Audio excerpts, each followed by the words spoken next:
CPM general secretary MA baby കഴിഞ്ഞ ദിവസം ഒരു ലേഖനം എഴുതി. ആ ലേഖനത്തിൽ ശബരിമലയെക്കുറിച്ച് പറയുന്നുണ്ട്. ശബരിമലയുടെ തീർത്ഥാടന പാതയിൽ അർത്തുങ്കലിലെ വെളുത്തച്ഛൻ്റെ പള്ളിയുണ്ട് എന്നാണ് ബേബി പറയുന്നത്.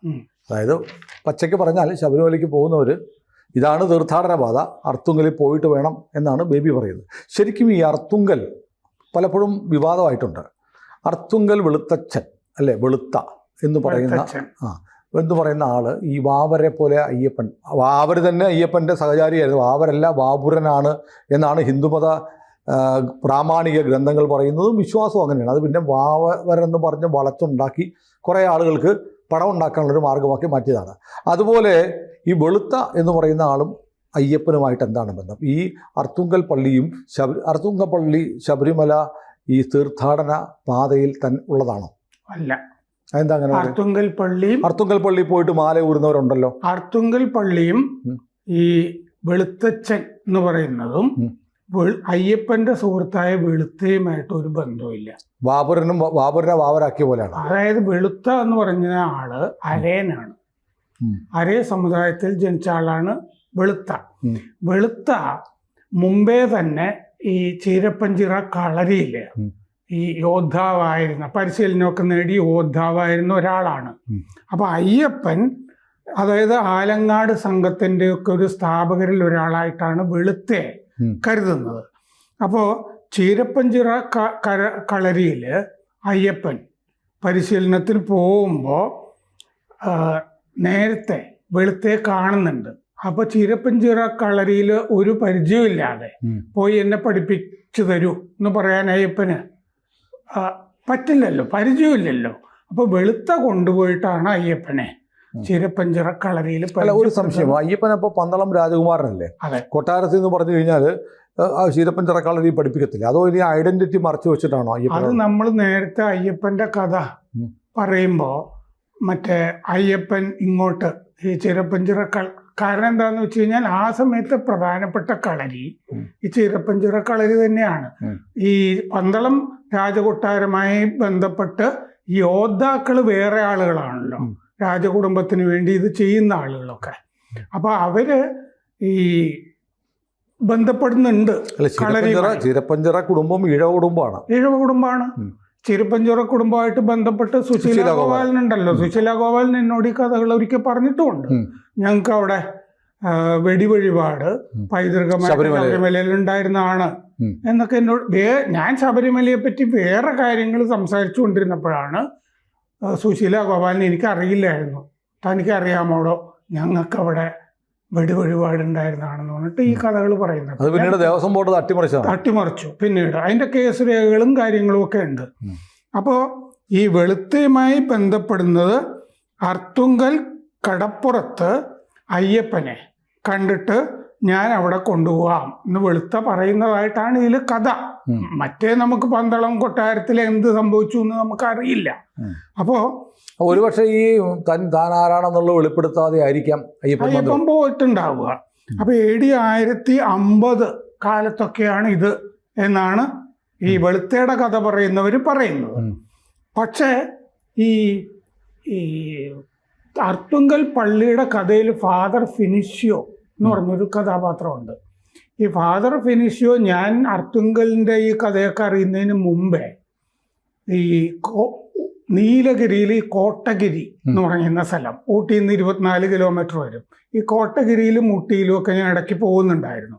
അങ്ങനെ ഊട്ടിയുടെ ചരിത്രമൊക്കെ നോക്കുമ്പോഴാണ് ഈ ഫാദർ ഫിനിഷ്യോ എന്ന് പറഞ്ഞൊരു കഥാപാത്രം നീലഗിരിയുടെ കഥകളിൽ ഈ മതം മാറ്റത്തിന്റെ ആളായിട്ട് വരുന്നുണ്ട്. ഫാദർ ഫിനിഷ്യോ സാമൂതിരി കുടുംബത്തിലെ ഒരാളെ, 16-ാം നൂറ്റാണ്ടിലാ ഇതൊക്കെ, സാമൂതിരി കുടുംബത്തിലെ ഒരാളെ ക്രിസ്തു മതത്തിലേക്ക് മാറ്റിയ ചരിത്രമുണ്ട്.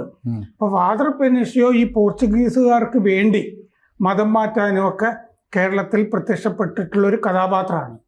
അയാള് ഈ അർത്തുങ്കല് വികാരിയായിട്ടുണ്ടായിരുന്നു. പിന്നീട് അയാൾ കോഴിക്കോടേക്ക് പോയി ജീവിത സായാഹ്നത്തിൽ തിരിച്ച് അർത്തുങ്കലേക്ക് വരുന്നുണ്ട്. മരിക്കുന്നത് അർത്തുങ്കലാണ്. ഇയാള് യൂറോപ്യൻ ആണ്. ഫാദർ ഫിനിഷ്യോ ഇറ്റാലിയനും ഒക്കെ, വെളുത്തിരിക്കുന്ന ഒരാള്. അയാളെയാണ് ഈ വെളുത്തച്ഛൻ എന്ന് അവിടെ ക്രിസ്ത്യാനികൾ ഓ, പറഞ്ഞു. വെളുത്ത അച്ഛൻ, പള്ളിയിലെ അച്ഛനെ വിളിക്കുന്നത് അച്ഛൻ. ഇതാണ് വെളുത്തച്ഛൻ. ഈ പള്ളി സെയിന്റ് ആൻഡ്രൂസ് ബസിലിക്ക എന്നാണ് അറിയപ്പെടുന്നത്. അന്ത്രയോസ് പുണ്യാളിന്റെ പേരിലാണ്. എന്ന് പറഞ്ഞാല് ആൻഡ്രൂസ്, സെയിന്റ് ആൻഡ്രൂസ് പള്ളിയാണല്ലോ അത്. പക്ഷെ ഇവിടെ പിന്നീട് ഇറ്റലിയിൽ നിന്ന് സെബസ്ത്യാനോസിന്റെ ഒരു രൂപം കൊണ്ടുവന്ന് പ്രതിഷ്ഠിക്കുന്നുണ്ട്. അമ്പുകളൊക്കെ തറച്ചു നിൽക്കുന്ന രൂപം അല്ലേ?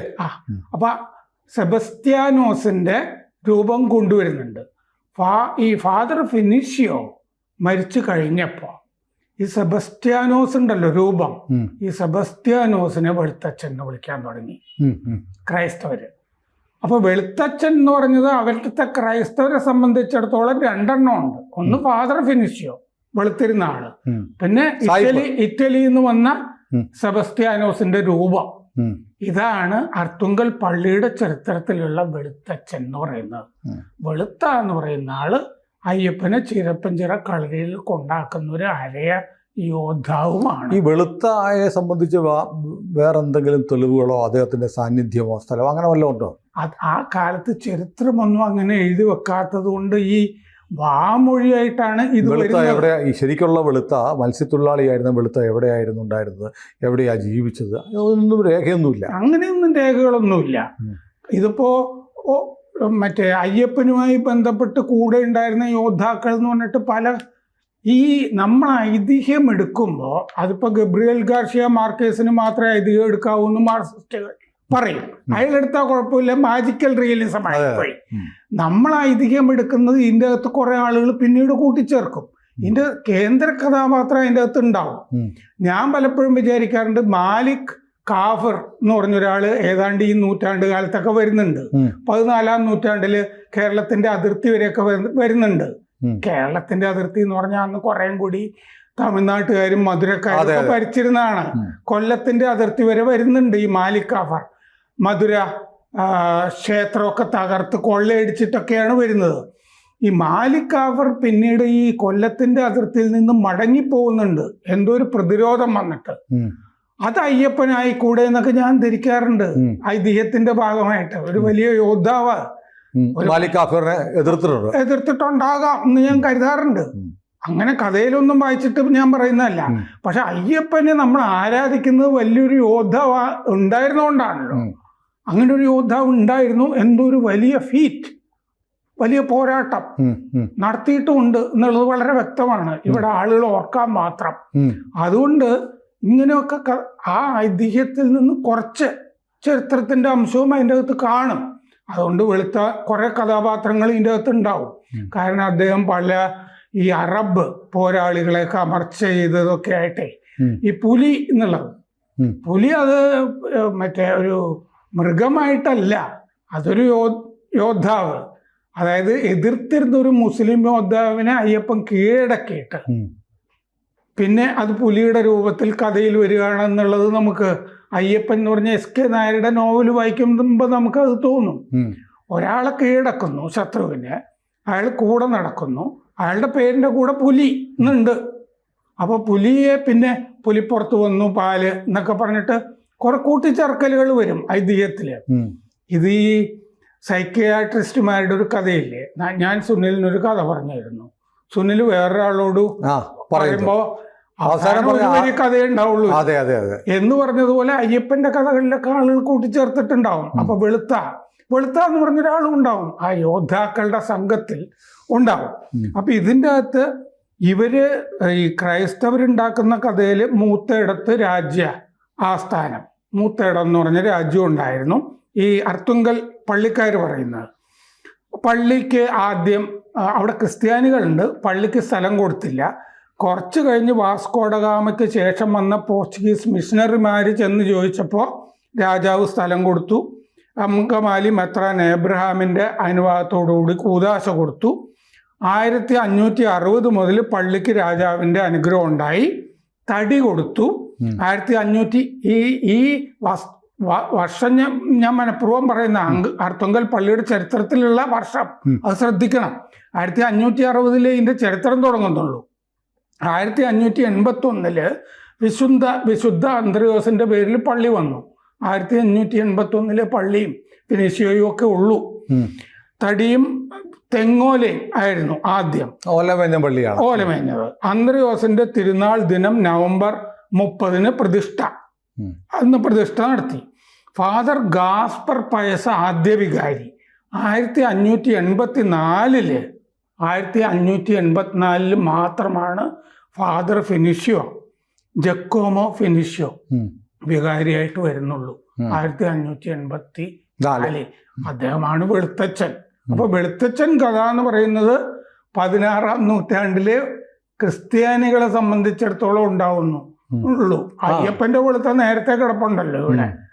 അപ്പോ 1632 ഫെനിഷ്യോ മരിക്കുന്നത് എന്ന് പറഞ്ഞാൽ 17-ാം നൂറ്റാണ്ടില്. അത്യാവശ്യം ഒരു ആധുനിക കഥാപാത്രം മാത്രമാണ് ഫെനിഷ്യോ. ഈ പള്ളിക്കാരുടെ സഭയുടെ വെളുത്തച്ഛൻ 17-ാം നൂറ്റാണ്ടിലെ കഥാപാത്രം മാത്രമാണ്. പള്ളിക്കുള്ളിലാണ് മരിച്ചപ്പോൾ അടക്കം ചെയ്തത്. 1640 പടിഞ്ഞാറോട്ട്, ആദ്യം വടക്കോട്ടായിരുന്നു, 640 പടിഞ്ഞാറോട്ട് അഭിമുഖമായിട്ട് പുനർനിർമ്മാണം നടന്നു. അന്ന് ആണ് ഇറ്റലിയിലെ മിലനിൽ നിന്ന് സെബസ്ത്യാനോസിന്റെ രൂപം പ്രതിഷ്ഠിക്കുന്നത്. കൊടി പാലായിൽ നിന്ന് കൊണ്ടുവന്നു. അർത്തുങ്കൽ തിരുനാളും ജനുവരി, ഈ മകരം ആ സമയത്താണ് തിരുനാള്. അപ്പൊ ക്രിസ്ത്യാനികൾ ശബരിമലയിൽ പോകുന്നവർ ഈ മാല അവിടെ അഴിക്കുന്നൊക്കെ ഉണ്ടാവും. പക്ഷെ വെളുത്തച്ഛൻ എന്ന് പറഞ്ഞാൽ വികാരിയായിപ്പോയി. അതും 17-ാം നൂറ്റാണ്ടിലെ കഥയായിപ്പോയി. 17 മുമ്പേ വെളുത്തയുണ്ട്. അതിന് മുമ്പേ വെളുത്തയും അയ്യപ്പനും കിടപ്പുണ്ട്. ഏതായാലും ഈ ബാബുറിനെ വാവരാക്കിയതുപോലെ വെളുത്തനെ വെളുത്തച്ഛനാക്കി എന്ന് വേണമെങ്കിൽ പറയാം എന്നാണോ സാറ് പറയുന്നത്? അതാണ് ആ ക്രിസ്ത്യാനികളുടെ വെളുത്തച്ഛന്റെ കഥ വ്യാജ കഥയാണെന്നുള്ളതിന് എത്രയോ. വെളുത്തച്ഛന്റെ കഥ വ്യാജമല്ല, അത് പള്ളിയിലച്ഛനാണ്. പള്ളിയിലച്ഛനാണ്. പക്ഷെ ഈ വെളുത്ത അയ്യപ്പന്റെ കൂടെ നടന്ന വെളുത്ത നമ്മുടെ ക്രിസ്ത്യാനിയായ വെളുത്തച്ഛനാണ് എന്ന് സഭ പറയുന്ന വ്യാജ കഥയാണ്. അതാണ് ഞാൻ പറയുന്നത്. ബേബി എന്തിനായിരിക്കും ഇത് പറഞ്ഞത്? ബേബി ഹിന്ദുവിൽ എഴുതിയ ലേഖനത്തിൽ കേരളത്തിലെ അത് ഈ സെക്കുലറിസത്തിനെ ശക്തിപ്പെടുത്തൽ എന്നാണ് ശീർഷകം. അങ്ങനെ സെക്കുലറിസത്തിനെ ശക്തിപ്പെടുത്തുന്നതായിട്ട് ബേബി ലേഖനം എഴുതുമ്പോൾ അതിൻ്റെ പ്രധാനപ്പെട്ട സ്ഥലമാണ് ഇത്. തത്വമസി എന്ന് പറഞ്ഞാൽ ആരും അന്യരല്ല എന്നാണ് ബേബിയുടെ വ്യാഖ്യാനം. തത്വമസി എന്ന് പറയുന്നത് ചാന്തോഗ്യോപനിഷത്തിലെ മഹാവാക്യമാണ്. അത് അദ്വൈതമാണ്. മാർക്സിസം ദ്വൈതമാണ്. കാരണം അതിൽ അടിമയുണ്ട്, ഉടമയുണ്ട്. അത് ദ്വൈതമാണ്. ദ്വൈതവും അദ്വൈതവുമായിട്ട് ഒരിക്കലും ചേരുന്ന പ്രശ്നമേ ഇല്ല. പിന്നെ ബേബിന്റെ അകത്ത് ഹരിവരാസനം പറയുമ്പോൾ ഹരിവരാസനം എഴുതിയ ആളുകളെ പറ്റി പറയുന്നില്ല. അത് സിനിമയിലെടുക്കാൻ കാരണം സുബ്രഹ്മണ്യത്തിന്റെ മകൻ കാർത്തികേയനാണ്. കാർത്തികേയൻ കാട്ടുപാതകൾ വഴി വണ്ടിപ്പെരിയാർ വഴി ശബരിമലയിൽ പോയപ്പോൾ അവിടെ അന്നത്തെ മേൽശാന്തി മാവേലിക്കരയിലെ ഈശ്വരൻ നമ്പൂതിരിയാണ് ഹരിവരാസനം പാടുന്നത്. ആലപ്പുഴയിൽ നിന്നുള്ള VR ഗോപാലൻ നായരും ഹരിവരാസനം.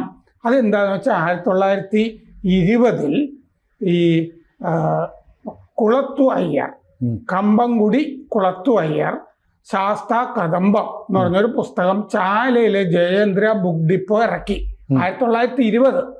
ആ പുസ്തകത്തിലുള്ളതാണ് ഈ ഹരിവരാസനം എന്ന് പറഞ്ഞ ഹരിഹര സുധാഷ്ടകം. ഈ ഹരിഹര സുധാഷ്ടകം കാണാപ്പാടം പഠിച്ച് ഗോപാലൻ നായരും മാവേലിക്കരയിലെ ഈ നമ്പൂതിരിയും, ഈശ്വരൻ നമ്പൂതിരി മേൽശാന്തിയായിരുന്ന കാലത്താണ് ഈ കാഞ്ഞിരപ്പള്ളിക്കാർ തീ വെക്കുന്നത്. അപ്പോ ഇവര് പാടി കാർത്തികേയനും കേട്ടിട്ടുണ്ട്.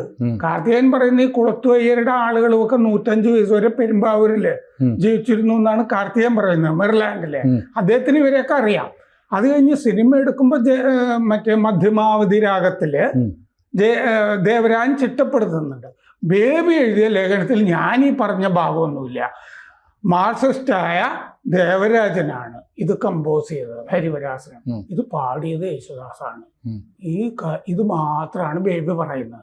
കാരണം എന്താണെന്ന് വെച്ചാൽ ബേബിക്ക് ഇത് മറ്റേ മതേതരത്വ ക്ഷേത്രമാണെന്ന് സ്ഥാപിക്കണം. ആ സ്ഥാപിക്കലാണ് ലേഖനത്തില്. എന്നിട്ട് അതിൽ പറയാണ് അവിടെ വാവർ നടയുണ്ട്. അതിന്റെ വാസ്തവം ഇപ്പൊ നമ്മൾ ഹിന്ദുക്കൾ പറയുന്നുണ്ട്. അതിന്റെ കൂടെ പറയാണ് അർത്തുങ്കൽ ഈ തീർത്ഥാടന പാതയിലെ പ്രധാനപ്പെട്ട സ്ഥലമാണ്. ഹിന്ദുക്കൾ പോകുമ്പോ കുളത്തൂപ്പുഴ അല്ലേ, അയ്യപ്പ ക്ഷേത്രങ്ങൾ കണ്ടിട്ടല്ലേ ശബരിമലയ്ക്ക് അതുകൊണ്ട് പോകുന്നത്. എനിക്ക് അർത്തുങ്കലും പോയിട്ട് പോകണമെന്നായിരിക്കും ബേബി ഉദ്ദേശിച്ചത്. ദേവി ഉദ്ദേശിക്കുന്ന അതാണ്. അർത്തുങ്കൽ പ്രധാനപ്പെട്ട ഒരു കച്ചവട കേന്ദ്രമാണെന്നും അയ്യപ്പന്റെ കൂടെ നടന്ന ഈ വെളുത്തച്ഛനാണെന്നും ഒക്കെ ഈ കൂട്ടിച്ചേർക്കലുകൾ ഇതിൻ്റെ അകത്ത് വരികയാണ്. ഏതായാലും ഇത് ചില പുതിയ വിവരങ്ങളാണ്. ഇത് പ്രേക്ഷകർ ഒക്കെ പലർക്കും പുതിയ അറിവായിരിക്കും. അതോടൊപ്പം തന്നെ അതിനകത്ത് MA ബേബിയെ പോലെയുള്ള സഖാക്കന്മാരുടെ രാഷ്ട്രീയ ദുഷ്ടലാക്കും കൂടെ ഇതിനകത്ത് പ്രകടമാണ്. അതെ. കൂടുതൽ വാർത്തകളും വിശേഷങ്ങളും നിങ്ങളിലേക്ക് എത്താൻ ABC മലയാളം സബ്സ്ക്രൈബ് ചെയ്യുക, ബെൽബട്ടനും അമർത്തുക.